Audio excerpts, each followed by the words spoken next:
And one of the major problems in the Western world is alcoholism, which leads to other problems also. And the glorious Quran has a solution. It says, in Surah Ma'idah, chapter number 5, verse number 90, Ya ayyuhal lazina amanu, O you who believe, innamal khamru wal maisiru, most certainly intoxicants and gambling, wal anzabu wal azlam, dedication of stones, divination of arrows, rishtum min amali shaitan, these are Satan's handiwork. Fashtanibu lalakum tuflihun, abstain from this handiwork that you may prosper. The Quran says that alcoholism, gambling, these are Satan's handiwork. Abstain from this handiwork that you may prosper. You know, there is an inhibitory center in the brain, you know, which prevents you from doing things which are not correct. For example, if I have to go for call of nature, my inhibitory center will say, don't do it here, go to the toilet. If I'm speaking to elders, my inhibitory center will say, speak with respect. Don't abuse your parents, don't abuse your elders. Inhibitory center is working. Now when you're intoxicated, this inhibitory center is inhibited by the alcohol. No wonder you find many alcoholics, they urinate in the clothes itself. They speak with abusive language. They don't respect the parents when they're intoxicated, and they don't care who is in front of them. They keep on speaking anything. The inhibitory center is inhibited. And the statistics of the Western world tells us, especially of the States, that majority of the rapes that take place, majority means more than 95% of the rapes that take place, it is in the state of intoxicants. Either the rapist is intoxicated or the victim who was raped is intoxicated. More than 95%. And almost all of the cases of incest. You know incest? Incest means sex with close relatives. Father and daughter, mother and son, brother and sister. Incest. It's in the case when the people are intoxicated. Majority of rape, more than 95%, almost all of the incest is in the state of intoxicants. And imagine, even the AIDS, one of the reasons for AIDS to spread is alcoholism, which is a very dangerous disease. One of the reasons is alcoholism. There are people who say, oh, you know, we are only social drinkers. We only are social drinkers, just once in a while, you know. Some people say in cold countries, because if it's cold, we have only one peg of beer. It's not harmful. So I tell them that if you're feeling cold, why don't you sit next to the fireplace? No, we want to drink something, you know. I said, if we want to drink something, why don't we have honey? Honey keeps you more warm than alcohol. But in the honey, there's no kick which you get in the beer. No, people have excuses. And there are some Westerners, you know, who told me, let's see, Brother Zakir, Islam, I don't mind accepting. But the thing is that I cannot give up my alcohol. There are certain people who only want excuse for not accepting Islam. So I told that brother, let's suppose I give you a fatwa. Suppose that for you, alcohol is forgiven. If you have alcohol, it's forgiven. Just for sake of argument. Will you accept Islam then? He was silent. People want to give excuse for not accepting it. Not that that was the only reason why he's not accepting Islam. Saying that no, Islam is a good religion, but I cannot give up my alcohol. So I said, okay, fine. At least you give up your shirk. I will tell you that even with alcohol, no problem. Allah may forgive you. Shirk, Allah will never forgive you. If you do shirk, Allah will never forgive you. No problem. If that's your only hitch from accepting Islam, I will give you a certificate that no problem. You have alcohol, other things that will be follow of Islam. Now this is trying to use hikmah. As I said, there are no excuses if people don't accept Islam. But then Islam has a solution to the problems. There are people who say, my father, he's a social drinker since a long time.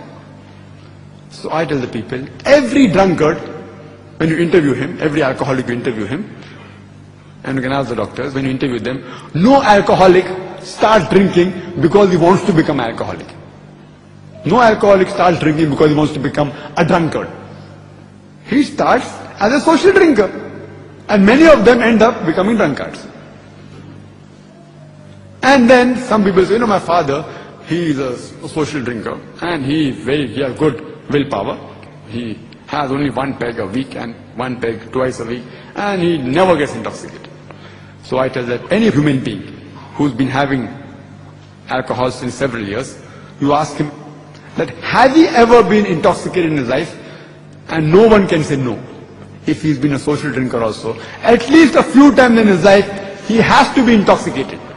And if suppose during that time, if he commits a crime like rape or incest, will any modest person be ever able to forgive himself again? The loss that is done, irreparable, irreversible loss done to him and the victim is unforgivable. Suppose in the state of intoxication, if you get intoxicated even once, and suppose you commit rape, or suppose you commit incest, your father sleeps with the daughter, will he ever be able to forgive himself? Therefore, our beloved Prophet said, it's mentioned in Ibn Majah, volume number 3, in the book of intoxicants, chapter number 30, hadith number 3392, that anything which intoxicates you in large quantity is even prohibited in small quantity. No excuse for nipor at all. Our beloved Prophet said, it's mentioned in Ibn Majah, volume number 3, in the book of intoxicants, chapter number 30, hadith number 3371, that intoxicants are the mother of all evils. It is the mother of all evils. Because of intoxicants, there is so much of evil in society. Molestation, rape, disease, etc., several. And the Prophet said that 10 categories of people are cursed, those who are involved with alcohol. It's mentioned in Ibn Majah, volume number 3, in the book of intoxicants, chapter number 30, hadith number 3380. And the Prophet said, anyone who's involved in 10 categories with alcohol, Allah's curse is on such people. Those that distill alcohol, those who distill it for others, those who drink it, those who transport it, those who transport it for somebody else, those who serve it, those who sell it, those who utilize the profits of the sales, those who buy it and those who buy it for someone else. All these 10 types of people, Allah's curse is on these people. And there are several diseases which a person can have by having intoxicants. You can give a talk only on the ill effects of alcohol, which the Western world knows about it. Not that they don't know. Therefore, they have several resolutions passed, which I shall discuss one later on. And you can give a talk only listing the names of diseases will take you a full day. I'll just mention a few. One of the most dangerous diseases which is associated with the person drinking alcohol is cirrhosis of liver. Having intoxicants, a person can also have carcinoma of the esophagus, carcinoma of the head and neck, carcinoma of the stomach, carcinoma of the liver. A person can have esophagitis, gastritis, pancreatitis, hepatitis. He can have cardiomyopathy. He can have angina. He can have hypertension. He can have atherosclerosis. All these are associated with having alcohol. A person can have peripheral neuropathy, cortical atrophy, cerebral atrophy if he has alcohol. A person can be associated with strokes, with fits, with paralysis, with apoplexy.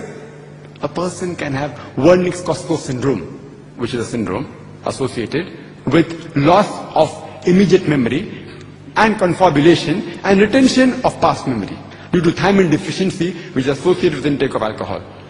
A person can also have disease like pellagra, beriberi. He can have delirium tremens. It takes place a lot of time post-operatively, and infection, and especially a person who abstains from intoxicants. And if a person is suffering from this, even in advanced hospitals, sometimes he can die. He can have several endocrinal disorders such as myxedema, hypothyroidism, Cushing syndrome. He can have hematological disorders like Zine syndrome. He can have folic acid deficiency in which there is microcytic anemia. He can have platelet disorders, thrombocytopenia. Common drugs which a person takes like flagyl, that's metronidazole, can come in between if he regularly takes alcohol. If a person takes alcohol regularly, his power to fight the diseases, his immunity goes down. There are chances of infection of the respiratory tract. There can be diseases of the lung like emphysema, like pulmonary tuberculosis, like lung abscess.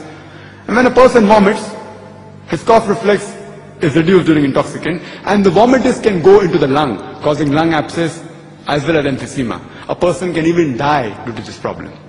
And this problem of intoxicants, of alcohol, is further multiplied in the woman. A woman has more chances of cirrhosis of liver as compared to the man.